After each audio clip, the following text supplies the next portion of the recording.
Mi nombre es Sara Kowalski. Tengo 41 años. Nací en Vancouver, Canadá, y durante la mayor parte de mi vida adulta he mirado al cielo con la certeza de que allá arriba había respuestas. Soy astrofísica y astronauta de la Agencia Espacial Canadiense, con 17 años de servicio activo, 3 misiones orbitales y una reputación que me precedía en cualquier sala de conferencias del mundo. Tengo 2 hijas, Mia, de 12 años, y Ellie, de 9. Tengo, o tenía, no sé si el tiempo presente aplica ya, un esposo llamado David, que me amaba con la clase de amor que no sabe cómo competir con el universo. Todo eso era cierto el 14 de marzo de 2099, cuando firmé los papeles de la misión Horizon Deep. No sé si sigue siendo cierto ahora.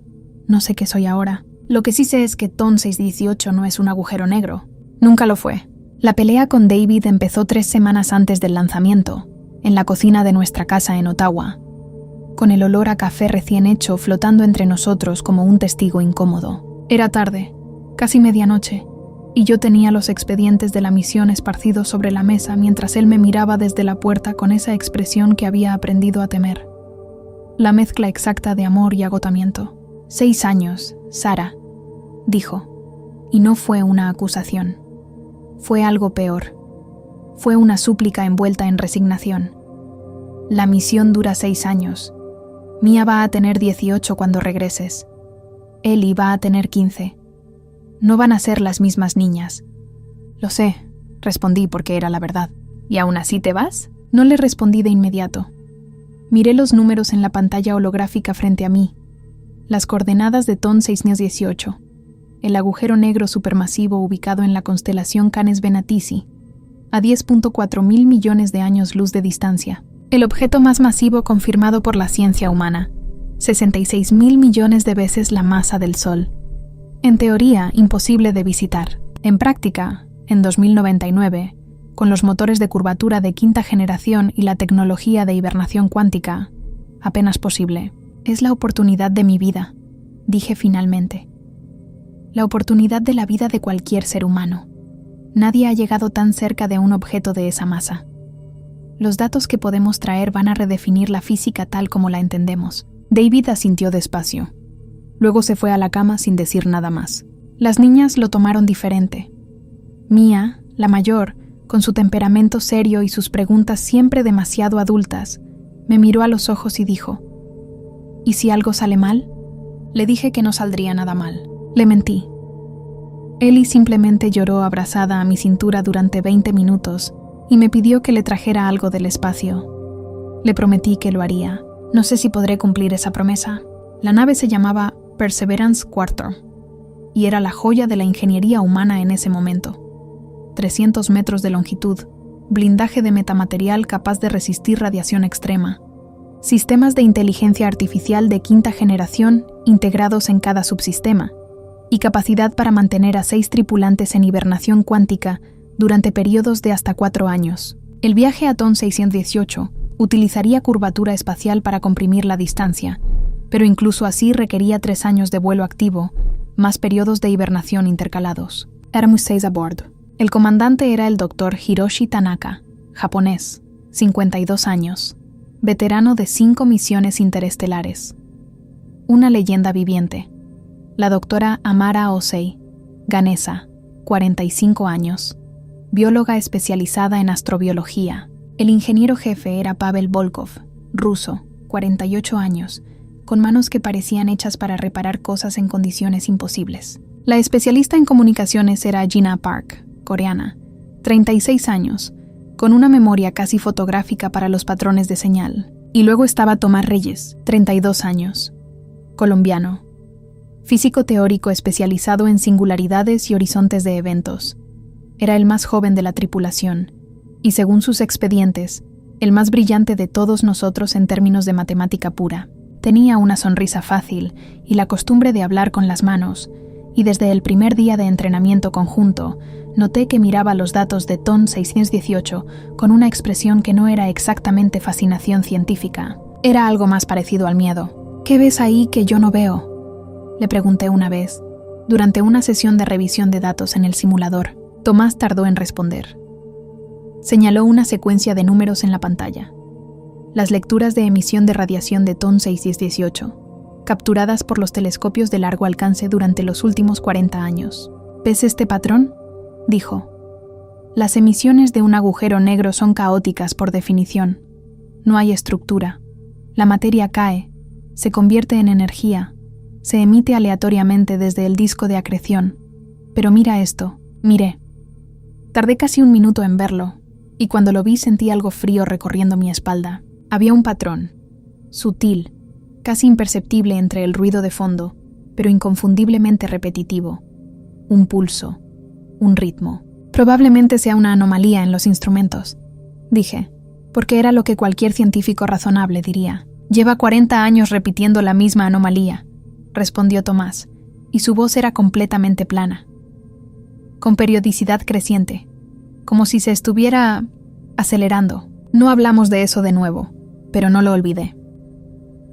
El lanzamiento fue el 2 de abril de 2099, desde la plataforma orbital Artemis 7, a 400 kilómetros sobre el Ecuador. David y las niñas estaban en el centro de control en Ottawa, conectados por videoconferencia. Vi sus caras en la pequeña pantalla de mi compartimiento durante los últimos minutos antes del sellado. David con esa sonrisa que no llegaba a sus ojos.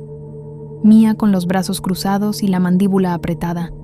Ellie con los ojos brillantes y un dibujo que había hecho que levantó hacia la cámara. Yo, en un traje espacial plateado, flotando entre estrellas con una sonrisa ridículamente grande. «Mamá se ve horrible en los trajes espaciales», dijo Ellie, con absoluta seriedad, y todos nos reímos, y por un momento el peso de los 6 años que me separaban de ellas se volvió soportable. «Te quiero, cariño», le dije. «Tráeme algo brillante», respondió ella. Los motores de curvatura se activaron 12 horas después de dejar la órbita terrestre. Desde mi ventana, el sistema solar se contrajo en un punto de luz y luego desapareció. El universo se convirtió en una línea de colores imposibles mientras el espacio se doblaba a nuestro alrededor, y comenzó el viaje. Los primeros 18 meses fueron, en retrospectiva, casi normales. Turnos de trabajo y periodos de hibernación se alternaban con la precisión de un mecanismo de relojería. Las comunicaciones con la Tierra tenían un retraso creciente. Primero minutos, luego horas, luego días, pero seguían llegando. Los mensajes de David eran cuidadosos, llenos de actualizaciones sobre las niñas. Mia había ganado un concurso de matemáticas. Ellie había empezado a tomar clases de natación. Los leía en mi compartimiento con un hambre que me sorprendía, como si las palabras pudieran cruzar la distancia y tocarme. Tomás y yo desarrollamos la clase de amistad que solo es posible en espacios cerrados. Intensa, sin mucho lugar para los formalismos. Hablábamos de física durante horas, de nuestras familias. Él tenía una madre en Bogotá y una hermana en Madrid. De libros, de música, de los miedos que ninguno de los dos nombraría frente al resto de la tripulación.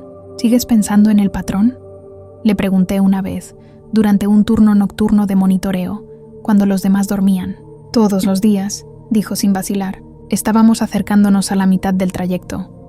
Los instrumentos de largo alcance habían comenzado a capturar datos directos de TON 618 con una resolución cada vez mayor.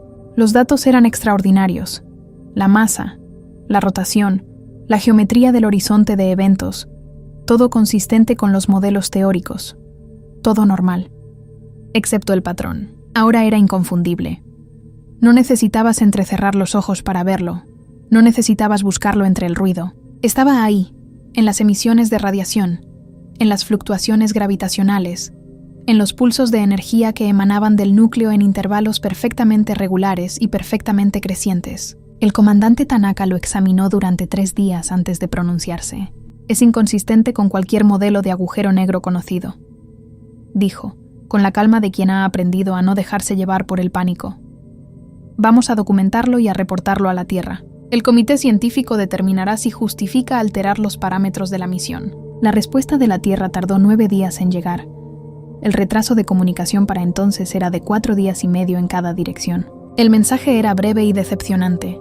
Los datos eran interesantes, pero insuficientes para justificar cambios. La misión continuaba según lo planificado. Tomás leyó el mensaje 2 veces y luego cerró la pantalla. No importa lo que diga la Tierra, murmuró. Cuando lleguemos a distancia de observación directa, vamos a ver algo que no tiene nombre todavía. Lo vi por primera vez a 9 meses del destino, cuando TON 618 era visible a simple vista desde las ventanas de la nave.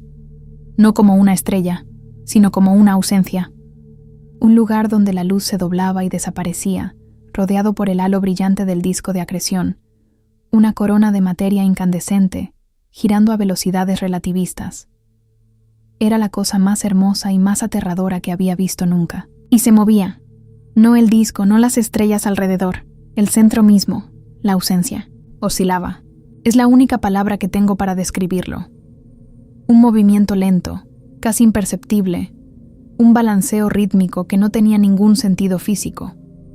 Los agujeros negros no se balancean. Los agujeros negros giran sobre su eje, acumulan masa, emiten radiación. No se balancean como algo que respira. Tomás lo vio al mismo tiempo que yo.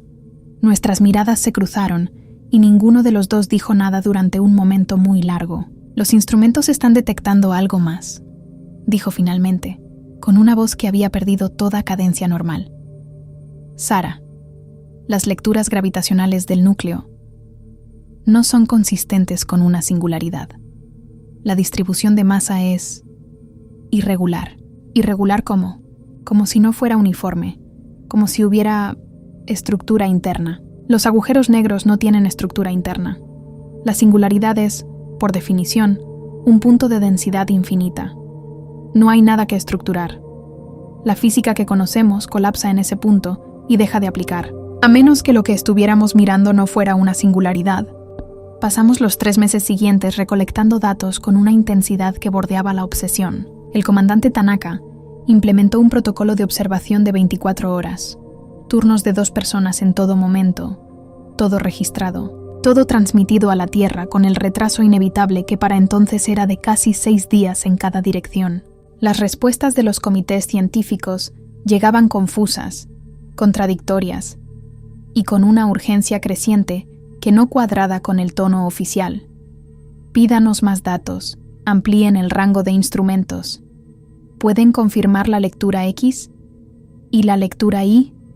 2 meses antes de llegar al punto de observación óptima, a 3 radios de Schwarzschild de distancia, el límite seguro calculado para nuestra tecnología de blindaje, Amara hizo el descubrimiento que cambió todo. Las emisiones de radio de TON 618 no eran solo un patrón, eran un lenguaje.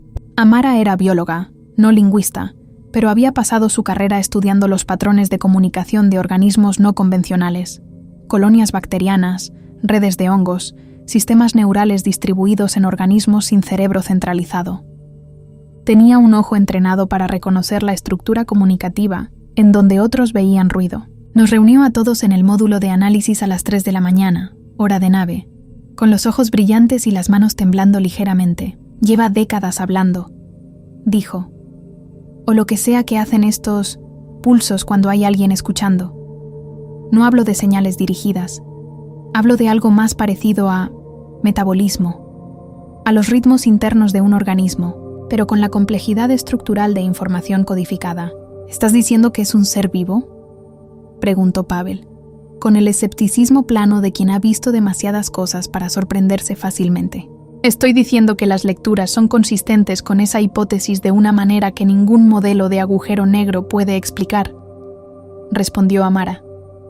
Un organismo de escala cósmica, un ser cuyas dimensiones son las dimensiones de un sistema gravitacional de 66.000 millones de masas solares, cuyo metabolismo procesa materia y energía a escala galáctica. El silencio que siguió a esas palabras fue de la clase que se instala en los huesos. Tomás fue el primero en hablar. Cuando una galaxia cae dentro del radio de influencia gravitacional de TON 618, dijo despacio, como si estuviera construyendo el pensamiento mientras hablaba.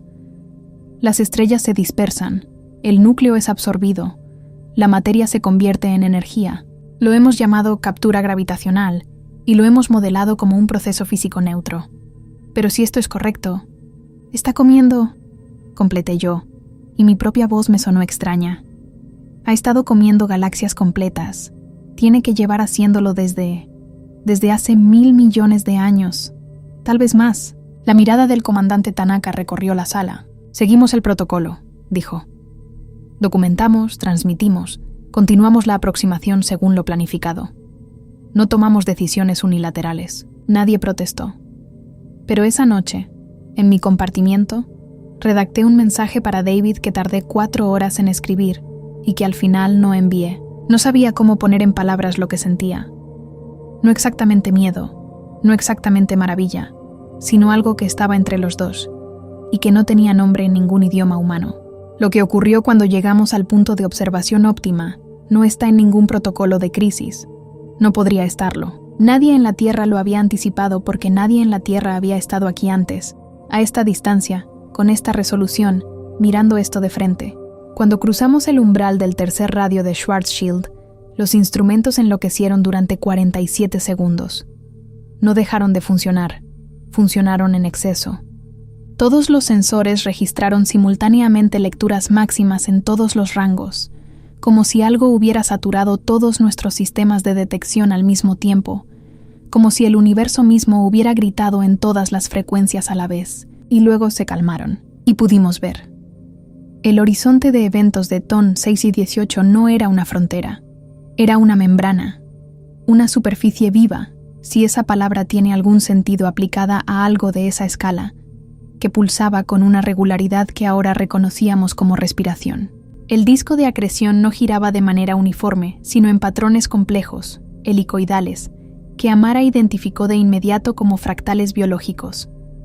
Los mismos patrones que aparecen en el crecimiento celular, en la ramificación de los bronquios, en las redes neuronales, tentáculos. La palabra llegó a mi mente y no pude expulsarla. Corrientes de materia incandescente que se extendían desde el núcleo y se retractaban, que se orientaban en distintas direcciones, que tocaban y evaluaban la materia a su alcance antes de absorberla o liberarla. Estaba despierto y estaba mirando. Tomás fue el primero en articularlo, con esa capacidad suya para nombrar lo que todos pensaban, pero nadie quería decir. «Nos está mirando», dijo, y tenía razón. Los instrumentos gravitacionales comenzaron a registrar algo que ningún modelo podía explicar. Una modulación en el campo gravitacional alrededor de nuestra nave. No aleatoria, no constante, modulada. Variando de maneras que Amara, con sus manos temblando sobre el teclado de análisis, identificó en menos de 10 minutos como respuestas a nuestras propias emisiones, a los pulsos de nuestros motores, a las transmisiones de nuestra radio, a los latidos de nuestros propios corazones registrados por los sensores biométricos de los trajes. Nos había detectado. Éramos, desde su perspectiva, algo así como bacterias en la superficie de su piel, infinitesimalmente pequeños. Y aún así, nos había notado. El comandante Tanaka mantuvo la calma con una compostura que, en retrospectiva, me parece casi sobrehumana. Iniciamos el protocolo de repliegue, dijo. Velocidad máxima de curvatura. Rumbo a la Tierra. Nadie discutió. En 20 minutos estábamos calculando la trayectoria de retorno, los motores de curvatura calentando, todo el sistema de la nave orientado hacia el objetivo único de alejarse lo más rápido posible de lo que teníamos frente a nosotros. Fue entonces cuando comenzó el sonido. No debería haber sonido en el vacío. El espacio es silencio absoluto. No hay medio para la propagación de ondas sonoras. Pero lo que escuchamos no viajaba a través del espacio. Viajaba a través de la estructura misma de la nave, a través del metal y el plástico y el aire de los compartimientos presurizados, transmitido directamente por las variaciones gravitacionales que golpeaban el casco como dedos de un tamaño inimaginable, tamboreando sobre una superficie microscópica. Era bajo, profundísimo, más bajo que cualquier frecuencia que el oído humano debería poder detectar, pero lo sentíamos en los huesos, en el pecho, en algún lugar detrás de los ojos. No era un sonido que se escuchara, era un sonido que se sufría y tenía estructura. Amara lo analizó en tiempo real, con una expresión que había dejado de ser miedo para convertirse en algo que solo puedo describir como reverencia aterrorizada. «Está respondiendo», dijo, «a nuestras transmisiones de radio, a nuestra presencia. Esto es comunicación, a una escala y en un medio que nunca habíamos considerado posible». «¿Qué está diciendo?», preguntó Gina, y su voz era perfectamente plana. La voz de alguien que ha disociado temporalmente del terror para poder seguir funcionando. «No lo sé», dijo Amara. «Pero la estructura es consistente con con atención, con algo que está prestando atención a algo pequeño e inesperado que apareció cerca de él. Los motores de curvatura alcanzaron potencia máxima y nos encendieron.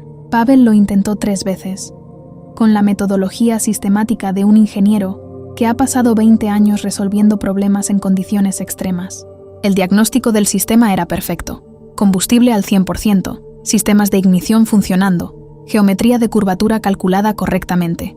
Todo listo. El campo de curvatura simplemente no se formaba. El gradiente gravitacional externo está interfiriendo, dijo Pavel, con una voz que no delataba nada. Las variaciones en el campo gravitacional local están deformando la geometría de curvatura antes de que pueda estabilizarse. No podemos hacer el salto. ¿Cuánto tiempo para alejarnos lo suficiente con propulsión convencional?, preguntó el comandante. A esta distancia, con la masa que estamos enfrentando, 30 años. El silencio que siguió fue de otra naturaleza. No el silencio del miedo, sino el silencio de algo que se rompe. La última estructura que separaba la situación de lo irreparable. 30 años. Mia tendría 42. Eli tendría 39. Si es que seguíamos vivos. Lo que ocurrió en las siguientes 72 horas es difícil de narrar de manera lineal, porque mi percepción del tiempo dejó de ser lineal. Las variaciones gravitacionales afectaban no solo los instrumentos, sino nuestras propias neurología. El hipocampo, que es el procesador de tiempo y memoria del cerebro humano, es exquisitamente sensible a los campos gravitacionales, y lo que nos envolvía modulaba nuestra percepción de la duración de maneras que convertían los minutos en horas y los segundos en eternidades. Pero puedo reportar los hechos. El ser, no tengo otra palabra, y ser, me parece patéticamente inadecuada para algo de esa escala, como llamar casa al universo observable, continuó comunicándose. Las modulaciones gravitacionales se volvieron más complejas, más estructuradas. Amara trabajó sin dormir durante 42 horas, y lo que encontró está más allá de mi capacidad de resumir sin perder la cordura en el intento. Las frecuencias eran imágenes, representaciones, transmitidas a través de variaciones en la geometría del espacio-tiempo, de cosas que el ser había observado o recordado o imaginado, no podemos saberlo con certeza, durante su existencia. Y su existencia era anterior al universo tal como lo conocemos. Las representaciones que Amara decodificó parcialmente mostraban estructuras que no eran estrellas ni galaxias ni nada que existiera en la cosmología actual. Eran el universo antes del Big Bang o universos anteriores, o algo que la física humana no tiene marco para describir. El ser era más viejo que el tiempo, y era consciente, inequívocamente, terriblemente consciente. Tomás permaneció frente a los instrumentos durante esas 42 horas, durmiendo apenas 2 horas sobre el suelo del módulo de análisis, y cuando finalmente habló lo hizo con la calma de alguien que ha encontrado una respuesta que ojalá no hubiera buscado. No es un depredador, dijo. No nos ve como alimento. La escala es demasiado incompatible para eso. Somos literalmente invisibles a cualquier proceso metabólico que pueda tener. Pero sí nos ve. Y creo que está intentando entender qué somos. ¿Y eso es bueno o malo?, preguntó Pavel. No lo sé, dijo Tomás. Depende de lo que haga con lo que encuentre. Fue Tomás quien propuso la respuesta, no en el sentido científico ni en el sentido de negociación. Nadie en la historia humana tenía experiencia negociando con entidades cósmicas de escala incomprensible, y nuestros protocolos de contacto con vida extraterrestre habían sido escritos pensando en microorganismos, o, con mucho optimismo, en civilizaciones tecnológicas de escala planetaria. No había protocolo para esto, pero Tomás creía que la comunicación era posible, que las estructuras matemáticas son universales, tienen que serlo, si el universo tiene leyes físicas coherentes, y que un ser lo suficientemente antiguo y consciente para haber sobrevivido a la muerte de universos anteriores tendría que tener alguna representación de esas estructuras. Pasamos 12 horas construyendo la señal. Tomás y yo, con Amara supervisando la biometría y Gina gestionando los sistemas de transmisión. Estructuras matemáticas, las primeras, los números primos, las constantes fundamentales, la serie de Fibonacci, luego geometría, luego física, no como conocimiento sino como reconocimiento. Estamos aquí, sabemos estas cosas, existimos dentro del mismo conjunto de leyes que tú. Lo transmitimos en todas las frecuencias disponibles, modulado en los patrones que Amara había identificado como los más similares al lenguaje del ser. Y esperamos.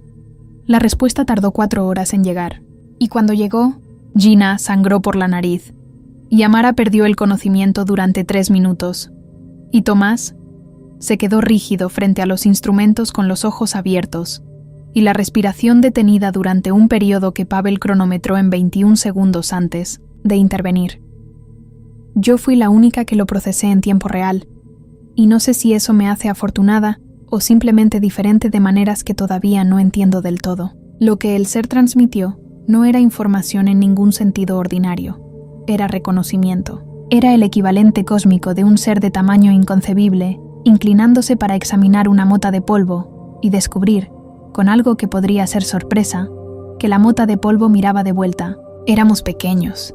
Éramos incomprensiblemente, ridículamente pequeños, pero éramos conscientes. Y la conciencia, de alguna manera que no puedo articular pero que sentí con una certeza que traspasó todas mis defensas racionales, era algo que este ser reconocía, algo que le importaba, no de la manera en que nos importan otras personas, no con empatía ni afecto, sino de la manera en que un astrofísico podría importarle el descubrimiento de una nueva partícula subatómica, no por su tamaño, sino por su improbabilidad, por lo que su existencia implicaba sobre la naturaleza de las cosas. En el espacio, nadie escucha tus gritos. Pero a veces, si eres suficientemente pequeño e improbable, algo lo suficientemente viejo y enorme y incomprensible te nota de todas maneras. Los motores de curvatura nunca volvieron a encenderse. Pavel lo intentó durante horas, luego durante días. Revisó cada subsistema, cada conexión, cada línea de código en el firmware de los propulsores. Todo estaba perfecto. Todo funcionaba. El campo de curvatura simplemente no se formaba, igual que antes, pero esta vez no había señal de que la situación fuera a cambiar. La geometría del espacio a nuestro alrededor estaba deformada de una manera que los instrumentos registraban, pero que ninguna ecuación podía modelar. Como si el tejido mismo del espacio-tiempo alrededor de la Perseverance 4 hubiera sido modificado, fijado, sostenido en su lugar por algo que no necesitaba esfuerzo para hacerlo, como una mano cerrándose alrededor de un insecto, sin aplastar, solo sosteniendo. Los motores de impulso convencional responden, dijo Pavel al tercer día, con una voz que ya no intentaba ocultar nada. Podemos movernos, pero el campo gravitacional externo nos arrastra de vuelta. No importa la dirección. No podemos alejarnos. ¿Cuánto combustible nos queda?, preguntó el comandante Tanaka. Pavel tardó un momento en responder. Para los motores de impulso, 4 meses. Para los sistemas de soporte vital con la tripulación completa despierta, algo menos. 3 meses y 22 días si reducimos el consumo al mínimo absoluto.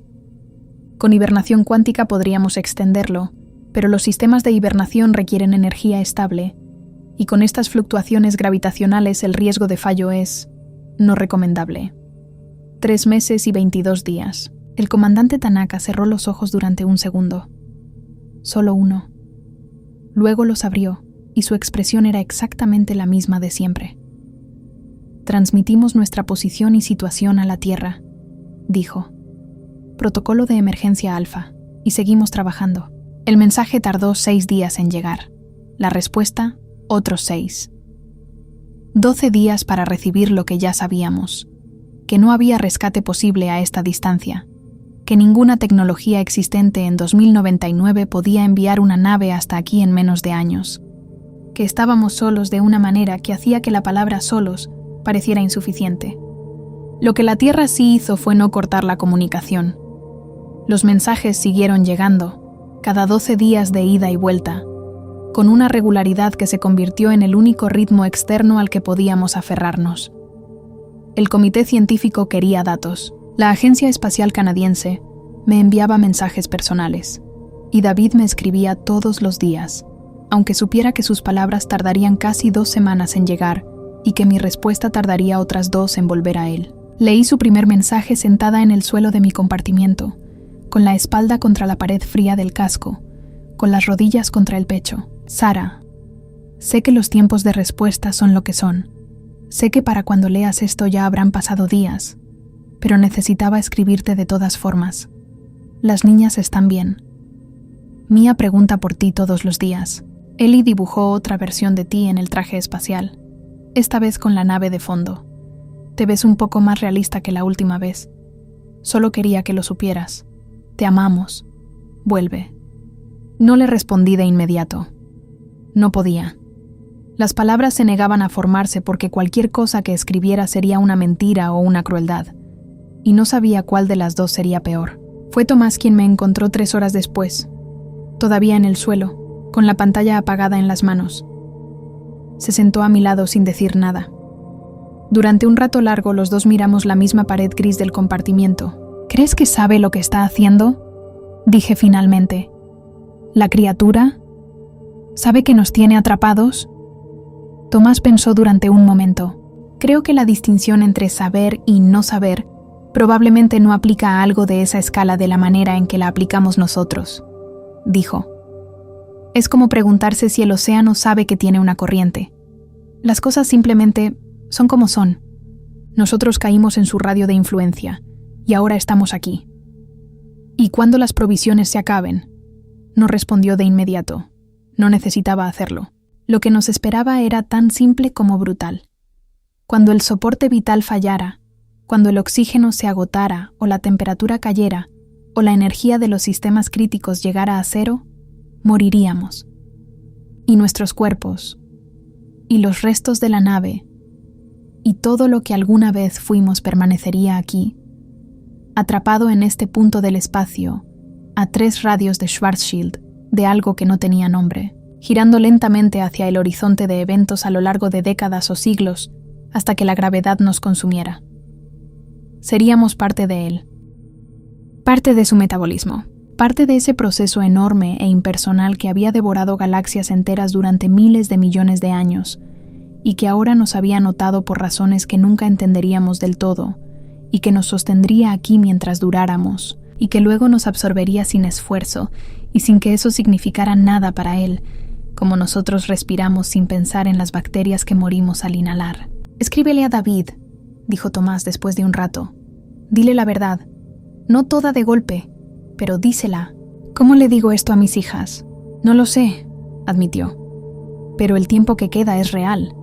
Los mensajes que mandes son reales. Lo que sientan cuando los lean va a ser real. Eso no lo puede quitarnos nada». Establecimos una rutina. Es lo que hacen los seres humanos cuando no hay nada más que hacer. Crear estructura, crear ritmo, crear la ilusión de control sobre el tiempo que queda. Turnos de trabajo, comidas en el módulo común, transmisión diaria de datos a la Tierra. Los científicos del Comité Internacional seguían recibiendo información de TON 618 con una avidez que en otras circunstancias habría sido admirable.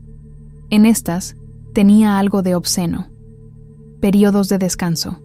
Mensajes a casa. El ser continuó comunicándose. Las modulaciones gravitacionales no se detuvieron. Variaban, evolucionaban, se hacían más complejas con el tiempo, como si nuestra presencia sostenida le proporcionara datos adicionales que incorporaba a lo que fuera que constituía su pensamiento. Amara siguió trabajando en la decodificación con una dedicación que bordeaba lo autolesivo, y lo que encontraba la llenaba de una mezcla de terror y maravilla que ya no intentaba ocultar. «Nos está estudiando», me dijo un día, a finales del 2º mes. No como presas, como especímenes, como algo que encontró y que le resulta interesante de maneras que no podemos ni empezar a comprender. Somos tan pequeños para él que es posible que ni siquiera tenga un concepto que equivalga a dañar algo de nuestra escala. Simplemente somos. Y cuando dejemos de ser, dije. Amara no terminó la frase. Ninguna de las dos necesitábamos hacerlo. Las provisiones comenzaron a menguar con la precisión de un reloj de arena. Pavel llevaba el registro con la meticulosidad de siempre. Litros de agua, raciones de alimento concentrado, niveles de oxígeno, carga de los reactores de energía. Los números bajaban. No drásticamente, no en picada, sino con la lentitud constante e implacable de algo inevitable que no tiene prisa porque no necesita tenerla. 50 días, 40, 30. Escribí a David todos los días. Le dije la verdad despacio, en capas, eligiendo cada palabra con el cuidado de alguien que sabe que estas palabras son lo último que tendrá de ella. Le hablé de la criatura con la precisión de una científica y la desesperación de una madre.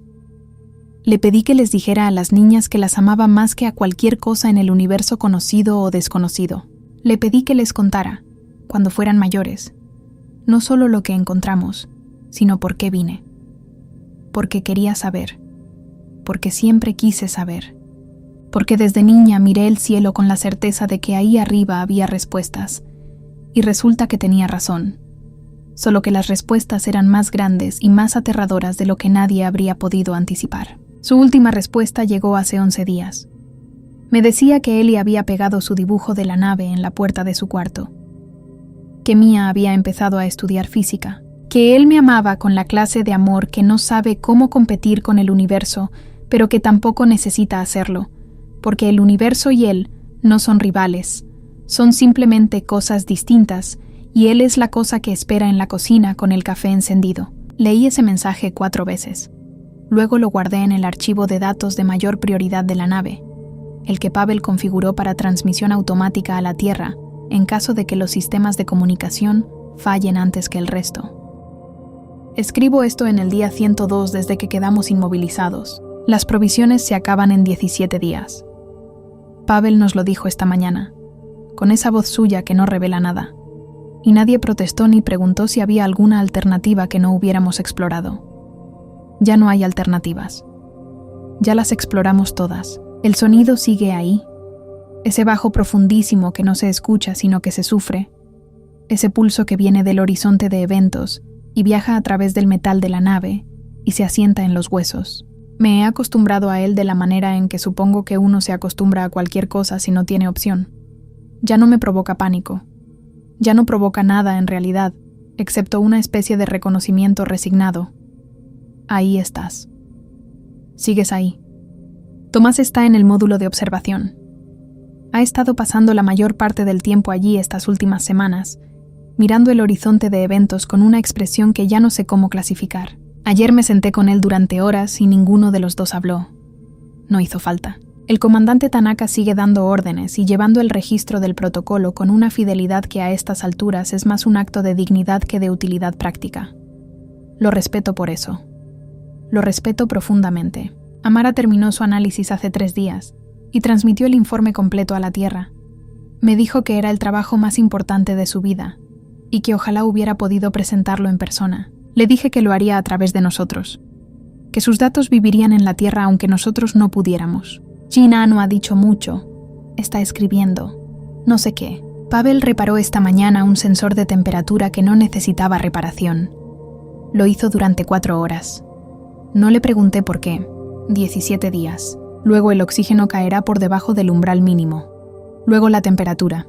Luego la energía de los sistemas críticos. Y la nave quedará quieta y fría a 3 radios de Schwarzschild de TON 618. Y lentamente, en el transcurso de décadas que nosotros no viviremos para ver, la gravedad nos atraerá hacia el horizonte de eventos, y cruzaremos esa frontera y seremos parte de él, de la criatura, del ser, de lo que sea que lleva miles de millones de años despierto aquí, alimentándose de galaxias, sosteniendo en su campo gravitacional una nave microscópica con 6 seres humanos adentro, por razones que seguimos sin entender del todo. No tengo miedo. Eso es lo más extraño. Debería tener miedo, y no lo tengo.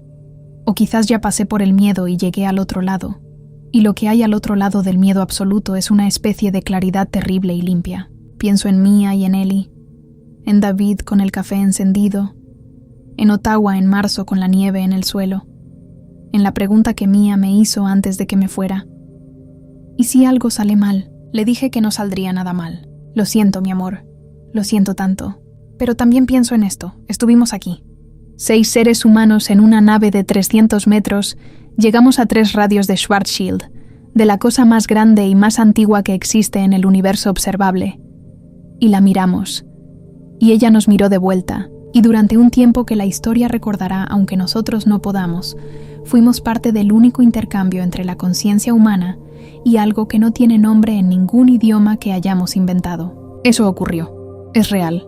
Nadie puede quitárnoslo. En el espacio nadie escuchará tus gritos. Pero nosotros no vamos a gritar. Vamos a quedarnos aquí, en silencio, mirando la cosa más grande que existe. Mientras las provisiones se agotan y el frío llega despacio, y el sonido que se sufre en los huesos sigue pulsando con la indiferencia enorme e impersonal de algo que seguirá aquí mucho después de que el sol de la Tierra se apague y la galaxia entera haya caído en su interior. Y cuando todo termine, seremos parte de él, una mota de conciencia humana, absorbida por algo que no tiene escala ni nombre ni fin.